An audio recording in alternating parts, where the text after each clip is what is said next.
manie l'idée. La persuasion, le silence. Informé, cultivé, rigoureux. Pour savoir et comprendre. Mario Dumont. Mercredi 25 septembre, il est 6 heures. Bienvenue. On est heureux de vous retrouver. Merci d'être avec nous. Alexandre Dubé, Isabelle Perron qui se joignent à moi pour les 3 prochaines heures pour vous accompagner. Bonjour à vous deux. Salut Bonjour. Mario.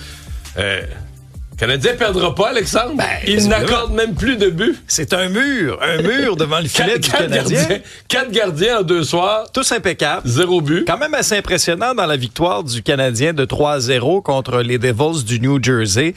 Blanchissage partagé de Samuel Montembeault et Connor Hughes. Vraiment. Oui. J'ai regardé le match. Connor Hughes, qu'on connaît peu, qui jouait en Suisse, mais il était quand même. En fait, il y a eu des lancers plus difficiles que Montembeault. Oui, t'as raison. Et là, le prochain match, c'est jeudi contre les Leafs à Toronto. Est-ce que notre séquence de blanchissage va se poursuivre? On verra bien. On pourrait peut-être associer les blanchissages au fait que toutes les vedettes. Exemple, dans le cas de New Jersey hier soir, toutes les vedettes offensives de l'équipe adverse n'étaient pas habillées. Ils jouaient pas. Ça, hein? Ils ne jouaient pas. Oui. Je lisais ça aux États-Unis ce matin. Je sais pas ce qui va arriver au Canada, en fait. Le Coca-Cola Spiced va être retiré. Hein? Un Coca-Cola épicé. Ah, ça, j'ai jamais écouté ça. Mais moi, j'ai même vérifié sur le site de Coca-Cola Canada. Je me disais, est-ce qu'on l'a au Canada? Moi, je l'ai jamais vu sur les tablettes. Il y en a. Il y en a chez Walmart, il y en a à certains endroits. Donc, je comprends que vous n'avez pas goûté jamais. Moi, je ne bois pas de liqueur. Je trouve que ça pétille trop. Ah ouais? Moi, j'en bois peu, pas souvent. Mais un Coke, de temps en temps, un fast-food, une fois par mois, un Coke, c'est bon. Moi, il faut qu'il y ait du rhum dedans. Ah ouais? Un Coke, ça a raison d'être, ça a raison d'exister, mais j'aime le Cherry Coke. Ah ouais? Mais encore là, tu sais, mettons, dans un casse-croûte, tu bois pas du Cherry Coke de même un soir de semaine par rapport. Mais dans dans un casse-croûte. Mais là, Spice, je sais pas. Mais là, ça a l'air que ça n'a pas pogné. Non, c'est ça. Puis eux autres, ils avaient annoncé ça comme une marque qui allait durer dans le temps là, pour intéresser la génération Z. Mais il semblerait qu'ils sont pas là pantoute. Et moi, ça me rappelle. Mais est-ce qu'ils ont voulu imiter? Parce que les rhums épicés, un rhum spice, là, c'est très à la mode. Mais... C'est tout ce qui est chai latte, les épices d'automne. Peut-être que c'est l'espèce d'engouement autour de ça. Ah oui, ça, c'est Starbucks. Ça marche terriblement. Moi, c'est pas buvable. Je suis la candidate. Bon? Ah ouais. Moi, je suis celle. Oui, il y a 2 camps. Il y a ceux comme vous qui détestent ça. Moi, je pourrais me rouler dans les épices de citrouille. Un café ou un thé de chai, latte d'automne. T'arrives de New York, qu'est-ce que t'en as pris? J'en ai pris. Parce que je trouve que le thé de chai, ça goûte. Je sais pas si vous vous souvenez, là, dans le temps, il y avait des bonbons durs en forme de poisson.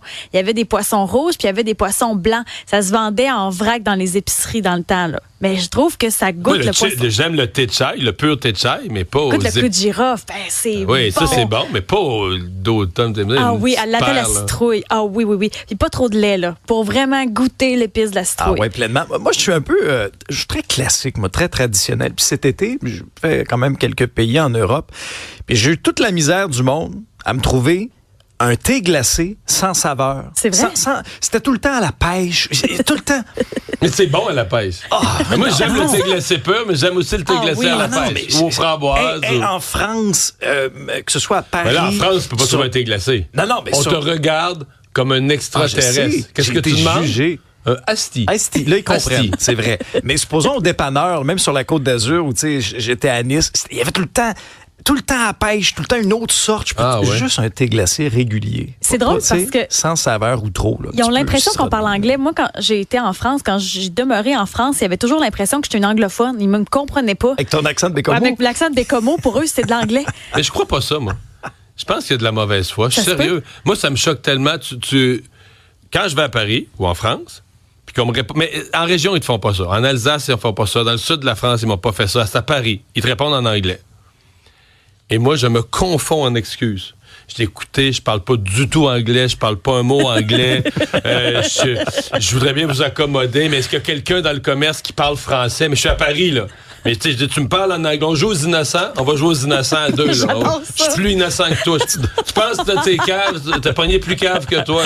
Fait que je m'excuse, je me confonds en excuses. Est-ce que quelqu'un pourrait me parler en français, me servir en français? Puis là, ils sont comme mal parce qu'ils disent, hey, pauvre innocent, t'es à Paris, c'est sûr qu'on parle français. Fait que non, ça me... Mais oui, ils ont cette manie-là. Mais dans le cas du thé glacé, je Je me dis, OK, tu sers du Iced Tea, on te demande... Moi, je l'ai vécu à Disneyland Paris la première fois. Puis là, j'ai compris mon erreur, j'ai demandé un Iced Tea, je l'ai eu, ça a pris, tu sais... Mais après coup, je m'en retournais puis je me disais, mais est-ce qu'il peut vraiment, sincèrement, ne pas avoir compris? Non, ça se peut pas. Que Iced Tea, là, c'est une expression, c'est en anglais, puis que si t'es francophone, inverse les glacé. Mais c'est un truc de ouf, du coup, là. Ah ouais, voilà. Et changement de propos, une tendance web auquel le journal s'est intéressé à force de voir passer des photos en ligne. La question, est-ce que les araignées sont plus nombreuses et surtout plus grosses cet été au Québec? Et moi, j'ai vu l'article et j'ai répondu, parce que moi, j'ai un chalet où il y a beaucoup d'araignées, c'est le bord du lac. La réponse est oui. J'ai failli lancer mon cellulaire parce qu'ils ont publié une photo d'araignée avec ça qui est très épeurante. J'ai une phobie extrême pour les araignées. Ah, moi, j'ai zéro phobie. Là, je les tue, tout ça, mais j'en ai tué cet été. Elle m'a donné, tu te dis, mais ça n'a pas de bon sens. Dans quel pays on est rendu? Des araignées grandes comme ma main. Là. Oh non. Mais c'est parce que moi, quand je demeurais à Québec, là, je vivais à Sainte-Foy. Ma cousine Charlebourg, c'est à peu près à 20 minutes quand il n'y a pas de trafic. Puis elle faisait l'aller-retour pour venir tuer mon araignée chez nous. Là. Non. C'était, oui, ceci est une histoire vraie. C'est pas arrivé à l'ami de mes amis. Non, un soulier, c'est une sandale, c'est réglé. Hey, on entend, puis j'ai chaud, là, pour vrai. Là, j'ai une phobie des araignées. Là. C'est impossible de guérir de ça. Là. Ah oui, Mario, il y a un jugement dans l'œil. Ben mais oui, il y a un jugement. C'est pas dangereux. En fait, c'est même... Ça, dans leur toile, ça pogne les autres insectes. Ah, mais à l'extérieur, tout baigne. Mais tu sais, si l'araignée payait le loyer, je dis pas, mais non. À l'intérieur, toi, c'est non. Mais est-ce que tu as l'impression, toi, qu'il y en avait des plus grosses cet été? J'ai l'impression qu'il y en avait plus. Et la réponse à ça, dans cet article-là, c'est qu'ils peuvent pas encore prouver que les araignées sont nécessairement plus grosses parce qu'il faudrait qu'ils étudient espèce par espèce. Mais ils sont en mesure de dire que ça se peut qu'il y en ait un peu plus cette année. Il y a eu de la pluie.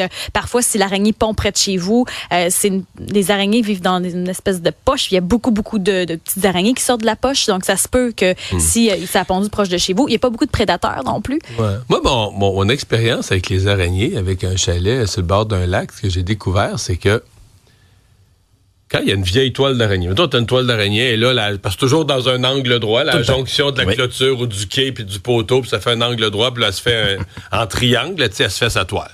Puis si t'as une vieille toile, ben ça reste une vieille toile, elle est là, ça a l'air un peu mal propre, ça. Puis à un moment donné, tu reçois de la visite, ça va faire le grand ménage du quai. Puis là, t'arrives avec un balai, t'enlèves toutes les toiles d'araignée, la clôture, l'escalier, le quai, partout il y a des angles droits, le poteau, plancher, ça fait un angle droit, t'enlèves tout ça.